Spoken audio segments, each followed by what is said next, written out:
Muy buenos días con todos.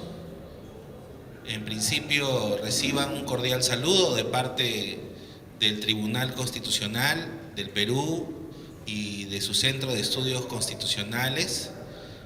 Asimismo vamos a agradecer al señor director de la institución educativa Carl Weiss de Chiclayo, el director Luis Paredes, por habernos acogido en esta mañana de este viernes 20 de junio, 21 de junio,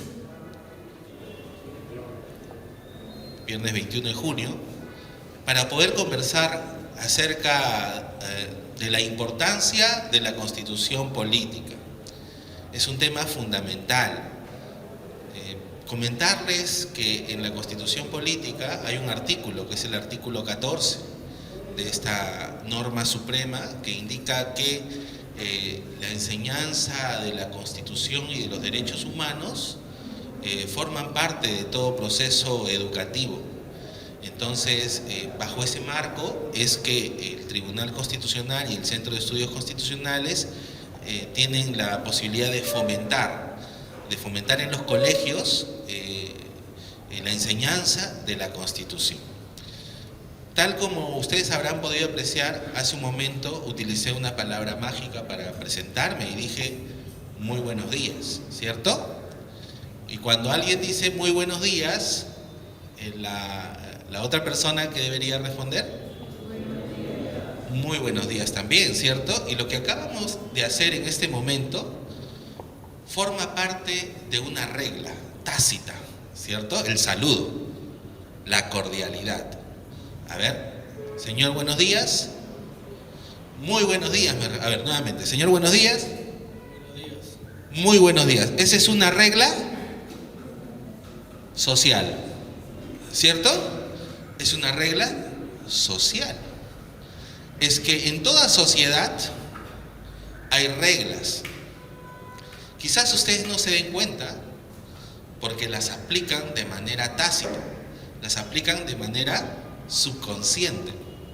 A ver, por ejemplo, usted ha venido el día de hoy con su uniforme y los veo a todos muy bien uniformados. Esa es una regla que se implementa en este colegio. Es una regla de conducta educativa. ¿Se da cuenta? Y usted la está aplicando. El saludo, la cortesía. A ver, señor, cuando usted almuerza, ¿utiliza cubiertos? Sí. Muy bien, porque así nos han enseñado, ¿cierto? Es una regla cultural. Porque si no existiera esa regla de comer con cubiertos sentado en una mesa, podría suceder, hipotéticamente, que comencemos a comer con la mano, ¿cierto? Y esa no sería una regla aceptada, al menos dentro de este contexto social peruano. Así nos enseñaron. Probablemente en otras sociedades, en otras latitudes, comer con la mano sea aceptado. Pero esa será su regla para ellos. Para nosotros no lo es. O cuando usted viene al colegio y saluda respetuosamente al maestro, es una regla de cortesía. O cuando usted va, por ejemplo, a una institución religiosa, cualquiera, la que usted profese, eso no interesa. La institución religiosa que usted profese, ¿y qué hace cuando ingresa al templo de esa institución religiosa? Usted, al menos lo que los católicos hacemos es acercarnos, dar un saludo, una reverencia, persignarnos, ¿cierto? Y escuchamos misa y oramos un Padre Nuestro, oramos un Ave María, nos damos golpes en el pecho, ¿cierto? Esas son reglas religiosas. ¿Se da cuenta cómo todo el constructo social, a donde usted vaya, hay reglas?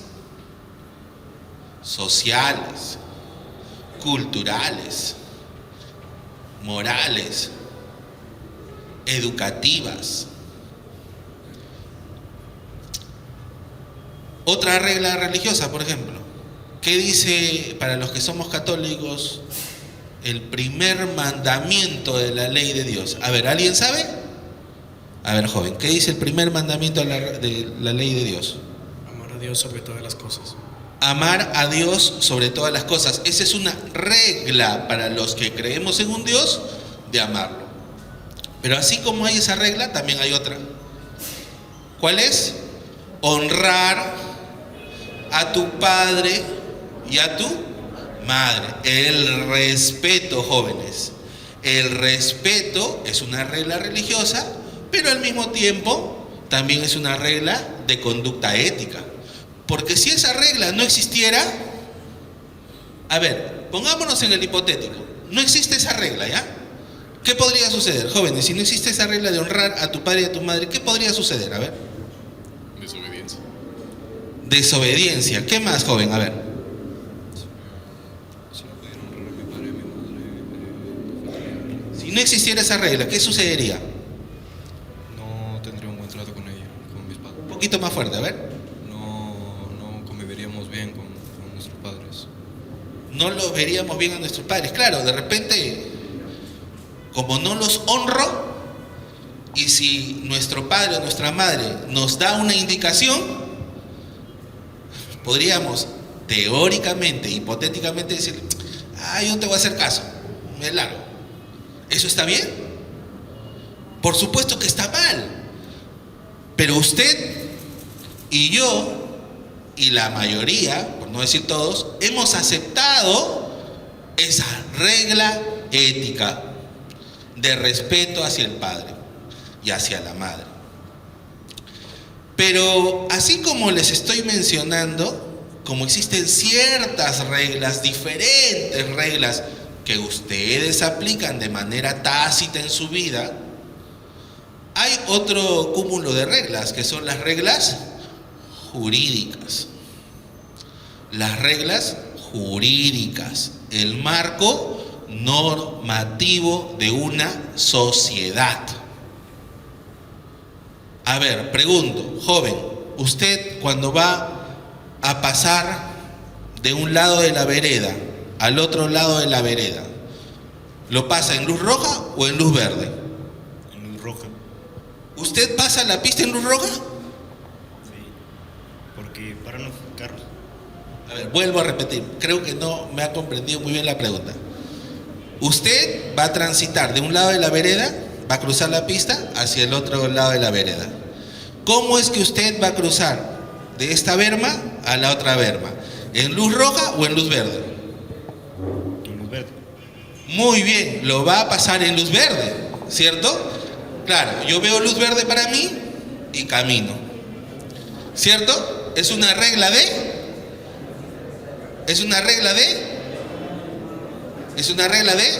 tránsito. Y esa es una ley. O sea, es una regla jurídica. ¿Se da cuenta? Entonces, si usted pasa en verde, va pasando en verde, los autos que vienen por allá, ¿qué tienen que hacer? ¿Tienen que? Frenar, parar, detenerse, porque así son las reglas. ¿Y sabe qué nos permite esa regla, esa simple regla? Organizarnos, ordenarnos. Porque si no existiera ese orden, el carro ve la luz roja y no se detiene y avanza. Y usted está en luz verde y camina. ¿Qué va a suceder? Un accidente, ¿cierto? Y ya no va a venir al colegio, ¿cierto? Pero esperemos que eso nunca suceda, porque tenemos que respetar las reglas. A ver, ¿qué otros ejemplos de reglas, cualquiera, jurídica, social, educacional, religiosa, moral, qué otra regla cree usted que podría ejemplificar esta conversación? A ver, una regla. Joven, a ver, Vamos a ver si llegamos hasta allá con el micrófono. ¿Cuál es su nombre? ¿Cuál es su nombre? Cristian. A ver, señor Cristian.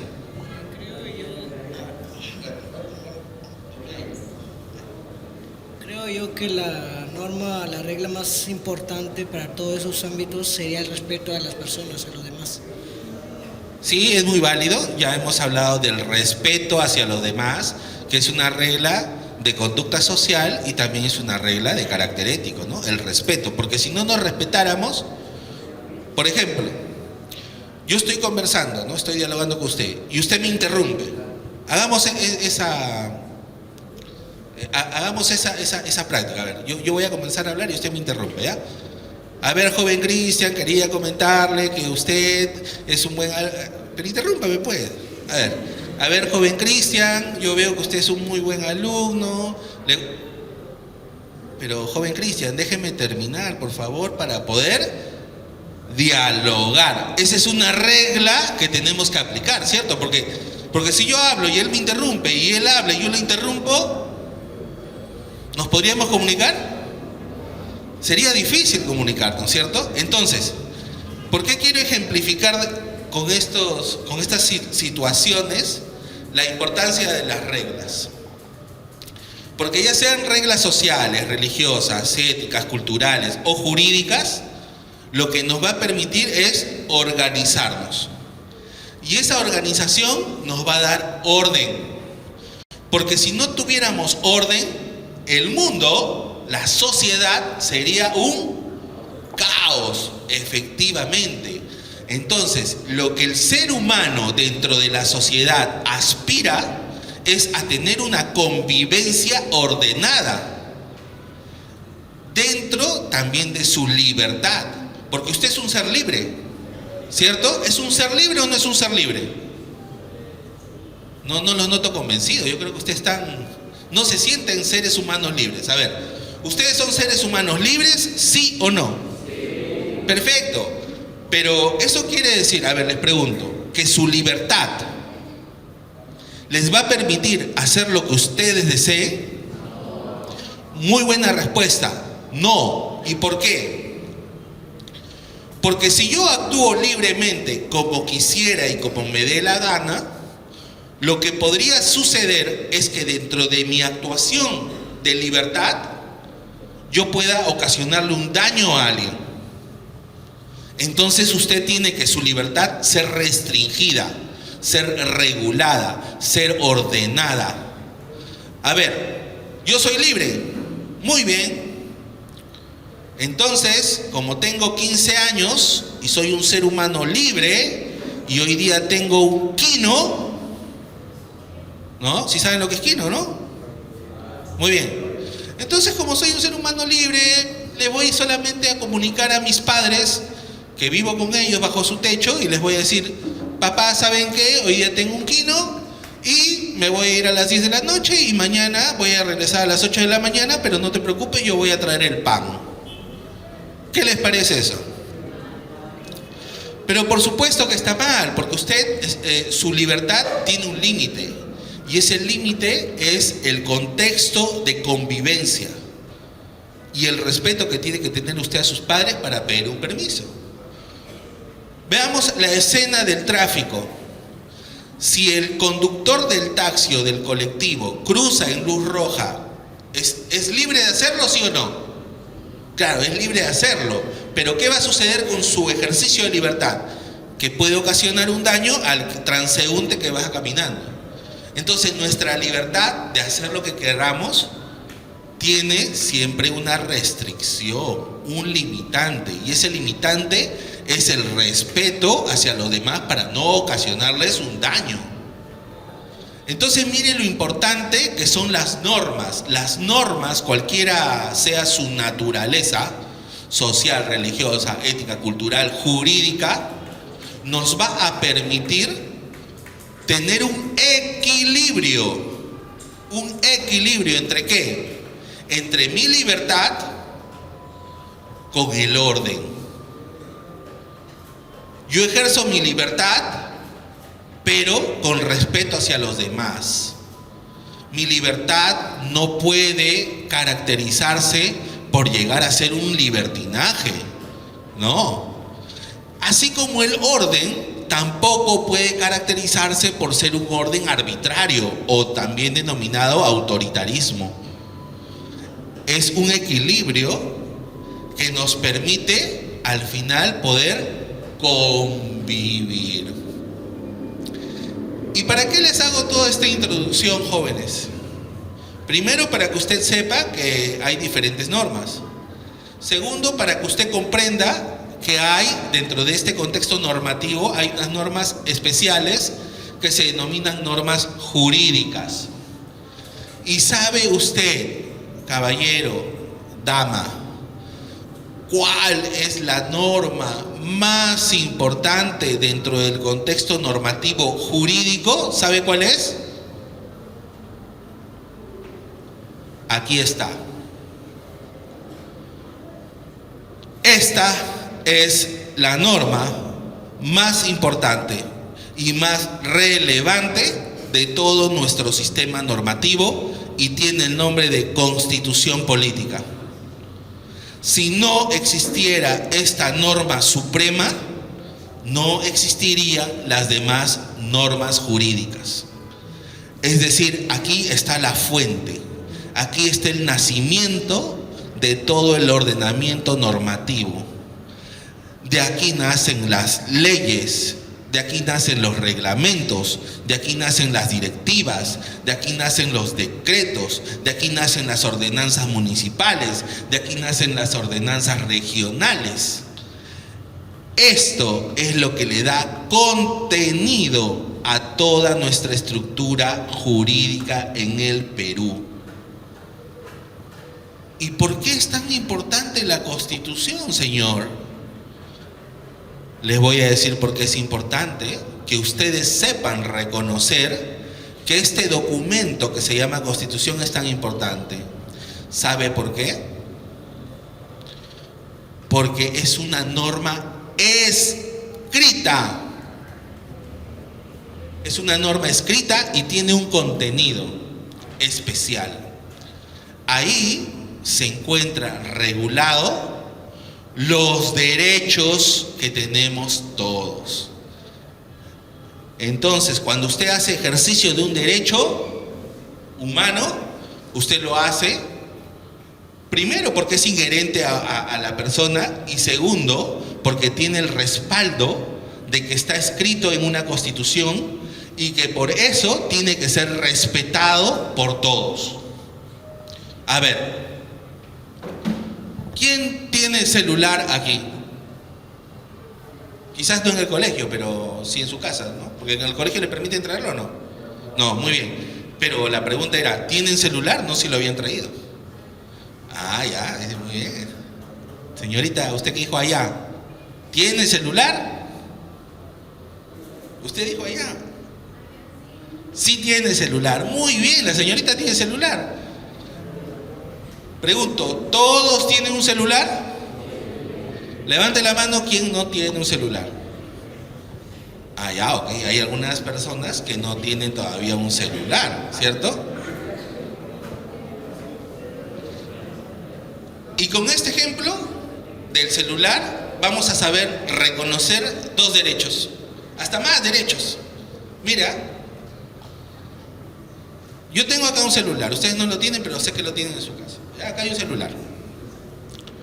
Imagínense que usted tiene su propio celular en su mano en este momento, ¿ya?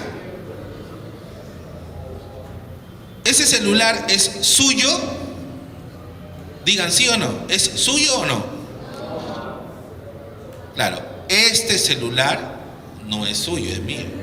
Pero la pregunta era, si ese celular que está en su casa y que ustedes hipotéticamente lo tienen en su mano, ¿es suyo sí o no? Correcto, es suyo. ¿Y saben cómo se llama eso?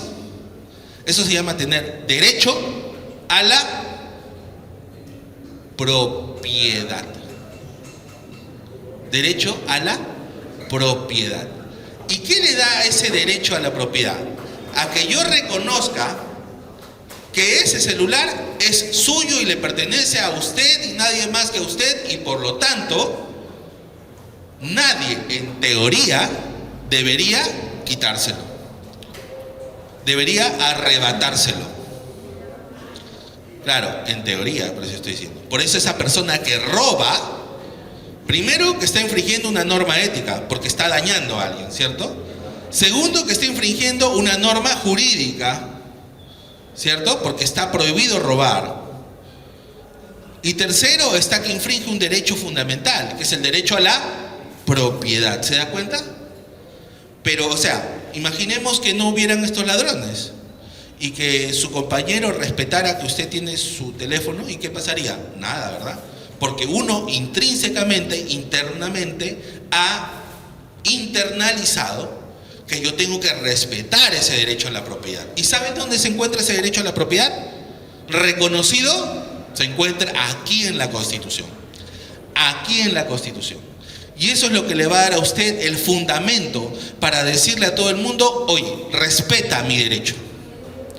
Pero ¿sabe qué más puede hacer usted con ese celular? A ver, algunas personas, por ejemplo, dijeron acá, como la señorita, que no tenía celular. Muy bien, en su oportunidad lo va a tener seguramente. Y si la señorita quisiera adquirir el celular con su propio esfuerzo, con su propio dinero, ¿qué tendría que hacer? Muy bien, señorita. ¿Cuál es su nombre? Usted, de lentes, que ha dicho trabajar. Usted ha dicho trabajar, ¿cierto? Lucero. Cielo. Señorita Cielo. Muy bien, esa es la respuesta. Tendría que trabajar. ¿Y saben cómo se llama eso? Se llama derecho al trabajo. Es decir, todos tenemos que tener el derecho, la oportunidad de que con nuestro propio esfuerzo, de repente me convierto en un TikToker, ¿cierto? O de repente me convierto en un YouTuber, o de repente me convierto en un ingeniero, o un abogado, o un emprendedor, lo que fuera. O sea, la aspiración que tengo la convierto en realidad, y ese trabajo que despliego me va a generar un ingreso, una riqueza, y con esa riqueza me adquiero un celular. Eso se llama derecho al trabajo. Nadie puede limitar que usted tenga derecho al trabajo, y ese derecho lo encuentra usted reconocido en la Constitución. Pero el derecho a un trabajo lícito, por si acaso, ¿ah? Lícito, porque claro, el que vende drogas, ese será un trabajo, ese es un delito, eso no puede ser un trabajo. O sea, estamos hablando del trabajo lícito, ¿cierto? Dentro del marco normativo. Entonces, mire, ese celular me indica que tengo derecho a la propiedad y que tengo derecho al trabajo. Pero ¿qué hacemos con el celular? A ver, ¿qué hacemos con el celular? A ver, ¿para qué sirve un celular? A ver, joven, ¿para qué sirve un celular? Usted. A ver, diga, ¿para qué sirve un celular? Para diferentes cosas. A ver, ¿cuál es la principal? Para diferentes cosas como estudiar, entretenerse o investigar algunas cosas que no sabes o quieres entender. ¿Y para mandar WhatsApp? También para comunicarse con amigos. Muy bien, para comunicarse con un amigo. Perfecto. Entonces, el celular nos da la posibilidad de comunicarnos. Usted está en Ayacucho y su amigo se encuentra en Puno. No lo va a ir a visitar, pero marca el número de celular y ¿qué va a suceder? Se comunican, ¿cierto? O le manda un WhatsApp. Se están comunicando. Y el derecho a ejercer mi libertad de comunicarme es un derecho reconocido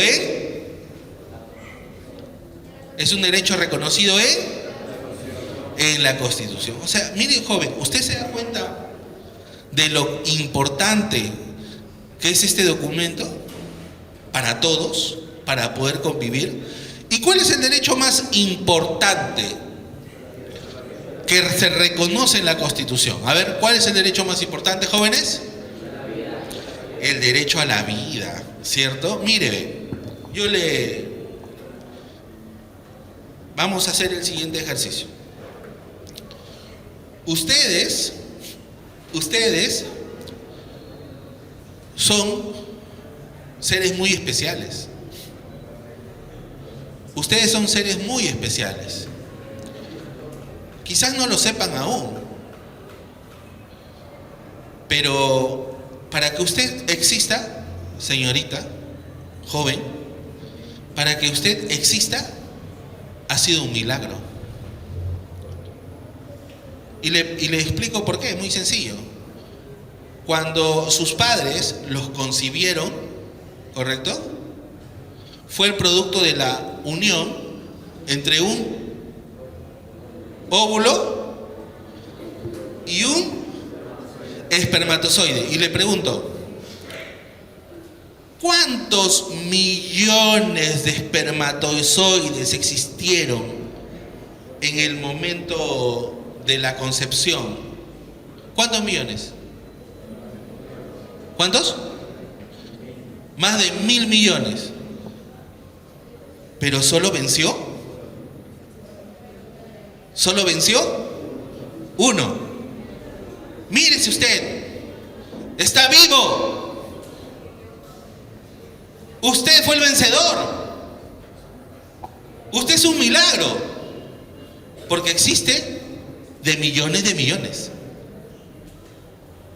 Es decir, le vencieron ustedes a los 1.000 millones. Pregunto, joven, le pregunto, ¿usted vendería su brazo derecho o sus dos manos por 100.000 soles? No. Pero por supuesto, mire usted lo valioso que es, que ni el dinero del mundo va a justificar que se quite las manos. ¿Se da cuenta de lo valioso que es? Entonces usted, el primer derecho que tiene reconocido en la Constitución es el derecho a la vida, que claro, nace del derecho a la dignidad que tenemos todos como seres humanos. Y así como se reconoce el derecho a la dignidad, el derecho a la vida, el derecho al trabajo, ¿qué está haciendo ahorita usted en sus escuelas? ¿Qué hacen en sus clases? Se están ¿y eso cómo se llama? Derecho a la educación. ¿Y saben dónde se encuentra reconocido el derecho a la educación? En la Constitución, jóvenes. En la Constitución. Y así como estos derechos, hay todo un listado de derechos fundamentales. Y señor, una consulta. Y es importante que esos derechos, yo sé que los tengo, Yo sé que los tengo, señor. ¿Usted los considera importante que esté en un documento escrito y que le hayan puesto el nombre de Constitución? ¿Será importante? ¿Y por qué? A ver, ¿por qué intuye que es importante? La respuesta es lógica. Sí, es importante. ¿Pero por qué? ¿Por qué? Porque es importante que se encuentren reconocidos nuestros derechos fundamentales en un documento al cual le hemos asignado la categoría de supremo, la norma suprema. Por encima de lo supremo, ¿hay algo? No hay absolutamente nada. Los que creemos en Dios, para nosotros los que creemos en Dios, ¿Dios es supremo o no? ¿Y qué significa ser supremo? Lo máximo, inalcanzable, omnipresente, omnipotente. Así es la Constitución. La Constitución es una norma suprema, por lo tanto no hay nada por encima de ella. Y si está escrito nuestros derechos fundamentales, no hay nadie ni nada que nos lo pueda arrebatar. Y si eso sucede, porque claro, cuando le roban, están vulnerando su derecho, ¿cierto? Y si eso sucede, esa persona que infringe la norma va a tener un castigo, pues. Pero la importancia es que al ser un documento escrito, vamos a poder tener la certeza de que las autoridades o de que cualquier persona respete mi derecho. ¿Se da cuenta? Es diferente a que si no existiera escrito. Si no existiera escrito, de repente lo que primaría sería una ley, que es la ley del más fuerte. Claro, y como no hay constitución, y como no hay un marco jurídico que indica que tú tienes derecho a la propiedad, hoy día voy con 20 amigos a donde es tu casa, donde estás con tus padres, donde estás con tu hermana, con tu hermano, entro a tu casa, te expulso de tu casa y me quedo con tu casa. Eso se llama la ley del más fuerte. ¿Eso está bien? Por supuesto que no está bien. Y eso, ese respeto que tenemos que tener todos por los derechos fundamentales, están en la Constitución. Pero, jóvenes, no solamente los derechos están reconocidos acá, también está reconocido una estructura, una organización estatal.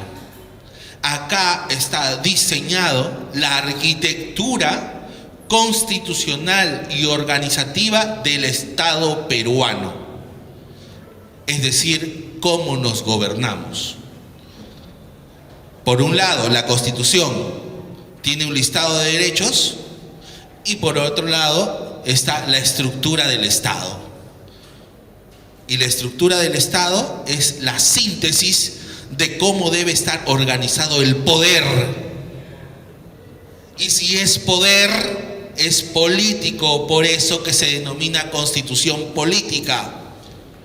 Entonces, como está diseñado la arquitectura organizacional de un país en este documento que se llama Constitución, ahí usted va a poder averiguar que, por ejemplo, existe una institución jurídica, política, que se denomina Presidencia de la República. Es decir, el Poder Ejecutivo. ¿Tenemos o no tenemos una presidenta en este momento? Claro, es la presidenta del Perú. Ella representa al Poder Ejecutivo. Y el Poder Ejecutivo lo que busca es organizar a diferentes instituciones para poder brindar servicios públicos. Por ejemplo, tiene una serie de ministerios que son el ente rector de un determinado sistema. Por ejemplo, el sector productivo del país a cargo del Ministerio de la Producción. ¿Quién te va a dar el marco normativo para generar industrias en el país? El Ministerio de la Producción. ¿Quién se va a encargar de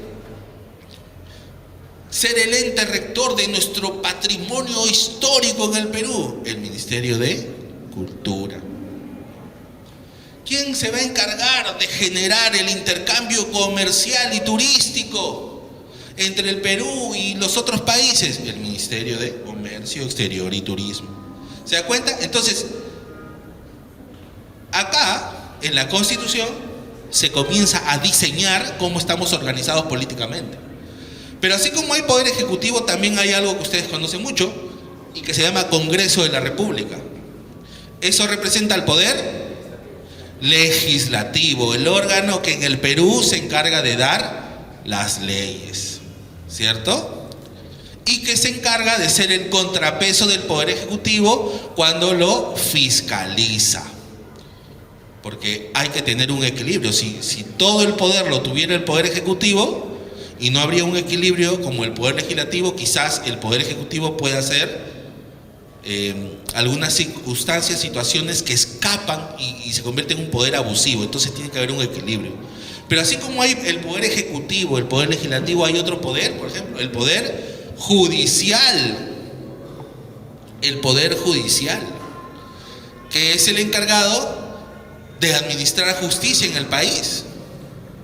Cuando usted tiene un conflicto, a ver, por ejemplo, firmó un contrato de compra-venta de un vehículo y usted acordó con el comprador que le iba a pagar en dos partes. La mitad a la firma del contrato y la otra mitad dentro de 2 meses. Y no cumplió. Se genera un conflicto. ¿Quién resuelve ese conflicto? El Poder Judicial. O lo resuelve usted y se va con 20 personas y lo comienza a golpear a la otra persona y le dice, dame la plata. ¿Esa es la forma de resolver los problemas? Claro, por eso existe un poder judicial. Pero así como existen estos clásicos poderes del Estado, poder ejecutivo, legislativo y judicial, existen otros poderes. Es decir, tenemos un sistema de varios poderes, entre ellos el poder del Tribunal Constitucional del Perú, institución a la cual yo represento en este momento, en este colegio. Y este poder constitucional lo que busca es defender lo más importante, la norma más importante que tenemos, defender la Constitución. Cuando existen vulneraciones a nuestros derechos fundamentales, se utilizan ciertos mecanismos para que se puedan restituir nuestros derechos. Y si no se puede restituir, al menos reconocer la existencia de una vulneración de nuestro derecho.